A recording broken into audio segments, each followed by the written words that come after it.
Well, good Saturday morning, friends. Mark Holmes here, of course, with my buddy Cowboy Joe Boo, as well as Joe Bear in the house. And as always, I want to say thank you all for watching, commenting, subscribing, and being part of the Joe Boo Sports Report. Without you guys, as well as you ladies, you know that this literally does not work. So let's get open for business here. And let's wake up the football gods and Brother Stewart. Man, I don't know if you guys realize this, but football is back. The NFL season has already begun, and tomorrow, please tune in tomorrow. If you haven't tried, there's many places that you can be on game day. You can be at the stadium. You can be, of course, at home gating, and that's a whole new thing. That's a whole category right there at home gating. And I like to think that we home gate here better than anybody else, okay? And you guys can actually be part of it. One of the things that I love about being part of the Joe Boo Sports Report is, every channel out there is a little bit different. I like to think that mine is like family and friends. In fact, a lot of my friends have become like family here. In fact, you will see many different fans that are here that originally started out as Joe Boo Sports Report fans. And that's one of those things that I love to do. I love to bring people over and we have a good time and things together. It's just different. Of course, we start out at 12:30 tomorrow. I've got my buddy David Wiley who's going to be here doing some chicken kebabs. We're going to be doing, before the game, a Cuban sandwich, a 3-foot Cuban sandwich. In fact, I got to go out and pick up the sub and everything else for all this stuff anyway, so we have everything for the game. But we do it big here. But we do the watch party, okay? We got the Philly meltdown cam, of course, so we can see our buddy Philly 500, of course, losing his mind. We follow the Eagles game. We follow the Washington game. We'll roll right into the New York Giants game, and then we get the pregame for our game. So we are literally going to be live streaming for, 11, 12 hours tomorrow. And I think it's an experience that you need to try at least once. Maybe it's not your cup of tea, but definitely if you like the laughs, if you like to be keeping up with all the games and stuff, if you want to be part of the party, this is the place to be. And for me, game day has already started. I've got to go out here between Restaurant Depot, between BJ's, between the Italian Gourmet. I've got to get the meats and everything ready so that way we have a great experience for you guys to check out. But in the meantime, we got to deal with the Dallas Cowboys. And I'm going to say that there's a little bit of a war between the Rams philosophy and the Cowboys philosophy. The Rams, of course, won the Super Bowl last year. They were that team that, literally went out and got people. They brought in Von Miller, as the hitman, helped their defense tremendously. We saw what Von Miller ended up doing from the Bills to his former team. They went out and got Odell Beckham, and they're still holding his locker together. They go out and they make big trades. They brought in like Jalen Ramsey and things and stuff. They don't believe in their first-round picks. They believe in veterans that are ready to go day one. On the complete other end of the spectrum is the Dallas Cowboys, who, quite frankly, have fired shots at the Rams' way of doing things. Stephen Jones had said, we don't believe that the Rams' way of building the team is the way to do it. Well, I hate to say it, Stephen. They've been to 2 Super Bowls in the last 5 years, winning 1.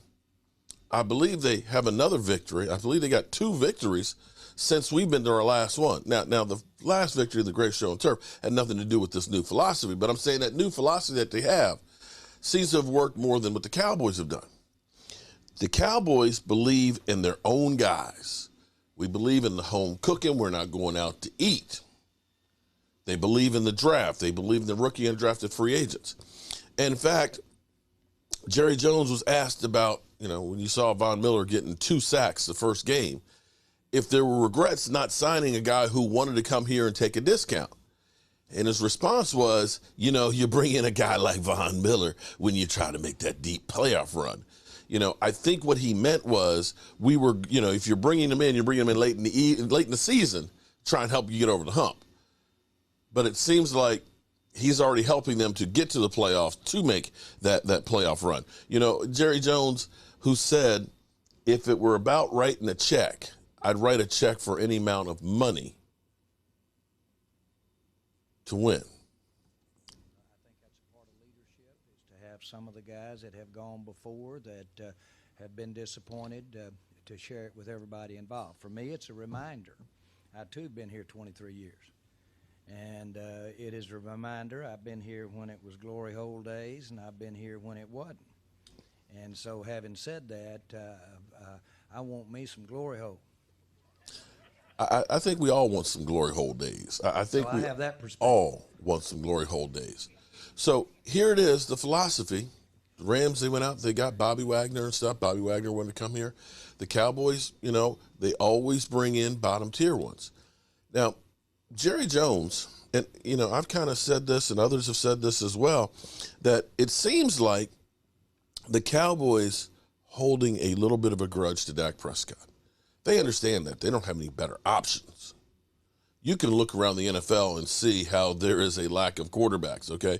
There's like on the whole planet right now, about 10 good ones.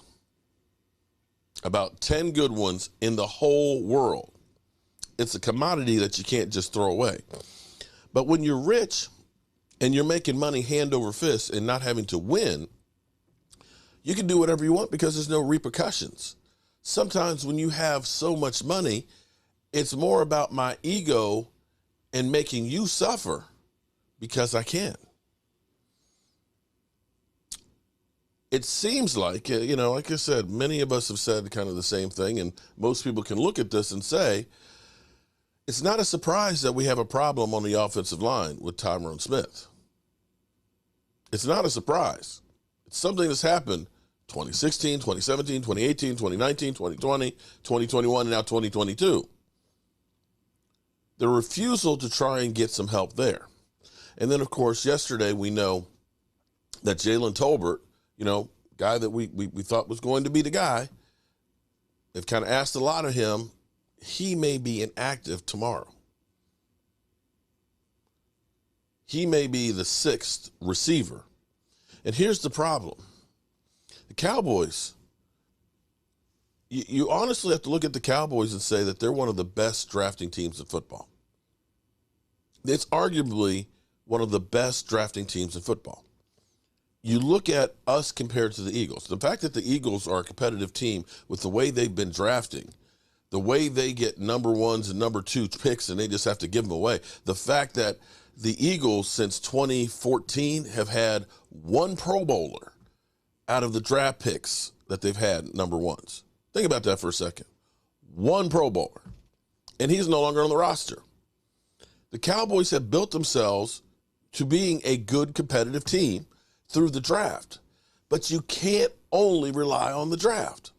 Now, what Jerry Jones said about a week ago was, when you pay the quarterback, a big contract, it kind of prevents you from getting other players. And that's bullshit. That's Jerry Jones's way of pushing any blame off of himself, to push it onto Dak Prescott. Because here's the thing. Money is not going to be an issue. They did the collective bargaining agreement last year. Everybody's television contract at least doubled. In the case of Sunday Ticket, we don't know exactly how big it's going to be. I know this much. The Sunday Ticket used to cost almost $1 billion for AT&T. Apple was talking about $3 billion. And the deal looked like it was going to be closed, but then Google said, wait, which is YouTube. So you have to understand the dynamics here. Apple and Google are two companies that are both close to worth of $1 trillion. Like $750 billion. For them, $2, $3, $4 billion is chump change. In fact, if you're Google or Apple, you want to go ahead and say, I got you, just for the bragging rights. Kind of like Jerry Jones basically saying, Dak, yeah, you got your money, but you're going to earn it, son. You're going to earn it because you're going to be the one that we either win or lose with because we're not putting anything extra around you. I've said that I think that Stephen Jones has a vendetta because, they made him cry uncle. But that deal alone, just that deal, if it goes at the $3 billion range, will be $22 billion, million dollars to each team on the salary cap. Just that one. And understand, none of the money from the new television contracts has started until next year. The gambling money hasn't come in yet. And now that, of course, we're kind of through the pandemic, the stadium gate revenue will be coming in again like it used to be. The salary cap projections are by 2026 to be over $400 million, which is why you see teams that are basically signing guys this year for nothing the first year cap number and making the payments bigger down the road. As you see right now with quarterback compensation, Dak Prescott's number is dropping down there. And if you try and buy into the philosophy that Jerry Jones has about because we paid Dak Prescott, we can't pay anybody else. Well, the Rams paid a contract to Matthew Stafford just like Dak's, but they're still signing people. And mind you, this is where, Jerry Jones, hey, I love what I love what he's done with the Star, the AT&T. He's a nice guy. He's one of those guys that it doesn't matter who you are. You walk up to Jerry Jones, he'll talk to you. I've talked to him many times before. I've been fortunate enough to do that. I remember my wife introducing me one time. Said, one of the biggest Cowboy fans out there, he spends more money on Cowboys gear than you can shake a stick at. And I stuck my hand out to shake it. He went like this. Give me some more of that money. Give me some more of that money. Because that's what it's about. But, but if it's only about Dak Prescott's contract, the reason why we can't build a team and put people around him, then answer me this. How come when Dak Prescott was making $680,000 his rookie year, his second year, and his third year, how come he didn't go out and get free agents then? It wasn't that you were paying your quarterback. Dak Prescott was making less money some of those years than the punter. So that's a case of Jerry Jones giving you bullshit. Now, it may end up working out. The philosophy may end up being there. We saw the Rams. Now, again, it's still early in the season. The Rams fall flat on their face. Matthew Stafford, that elbow seems to be a lot worse than people thought. And the lack of time of practicing seemed like he was really rusty and did not move well in the pocket. And literally their offensive line without Andrew Whitworth seemed like their ass got chewed up. That doesn't mean that, with the week-to-week league that they're not going to turn it around. But if it ends up being that, let's say, that the Cowboys, Kellen Moore starts coaching better or coaching a better game plan, understanding that we don't have Tyron Smith out there, so we need to protect our tackle. And, using the 12 personnel, that he ends up evolving the offense where now we keep the defenses guessing what we're going to do, using pre-snap motion and shifting and giving different looks for things and, of course, running the football. And let's say the Cowboys offense does pretty good. And their defense, which has been built by their philosophy, you look at this. There's no big free agent signings on there. That defense is actually pretty stout. The problem is, you can't do it all through the draft. It's always going to be some weak spots that you can't cover every time.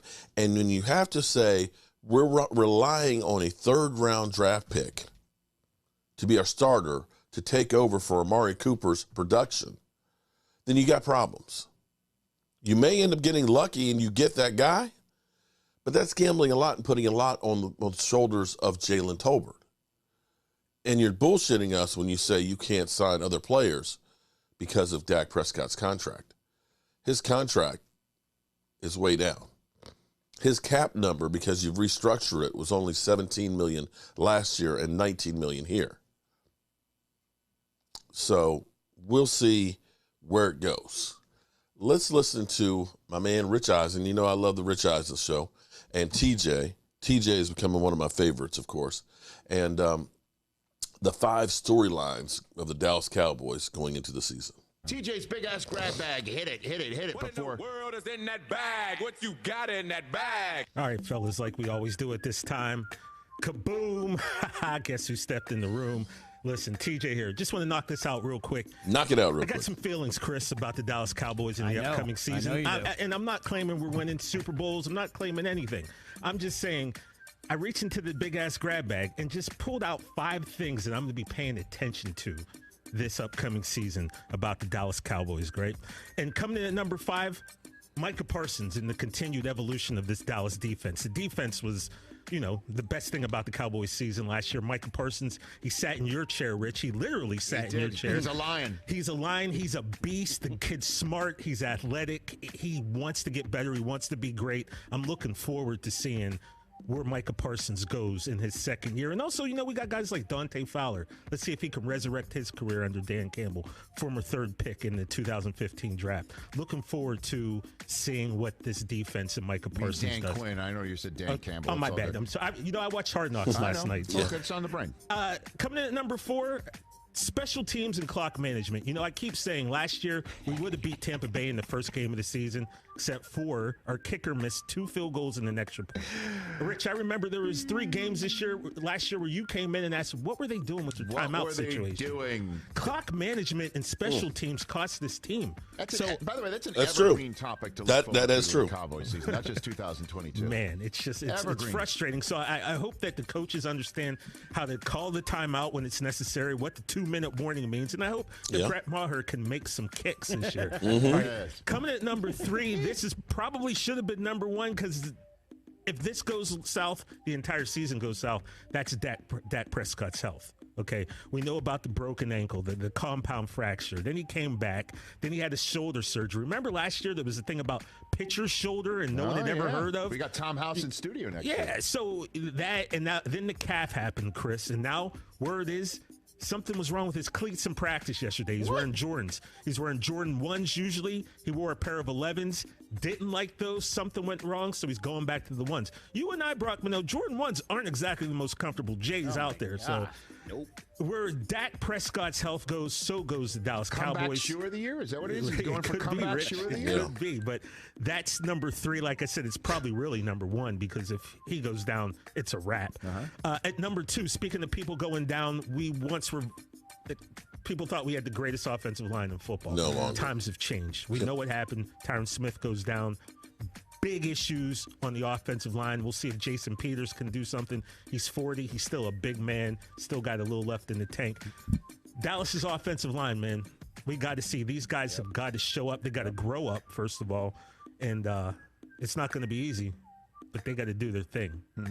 And coming in at number 1, the top story for the Dallas Cowboys, in my opinion, Sean Payton. He's just the specter of Sean Payton. It's looming large. Look at that if we handsome start young off man on the slow, screen. Look at that. if things go astray. Told you. How long before this dude's name? Like, what time is it right now, Chris? What time before Sean Payton's name gets thrown into this Cowboys? 5 minutes ago. Well, I mean, So- if your number 4 Sean point about Payton clock looked good. management and special teams Goes wrong, yeah. those It's are gonna kind be- of combined right there. It's going to be sooner than later, yeah, man. So that's the number 1 thing, Sean Payton.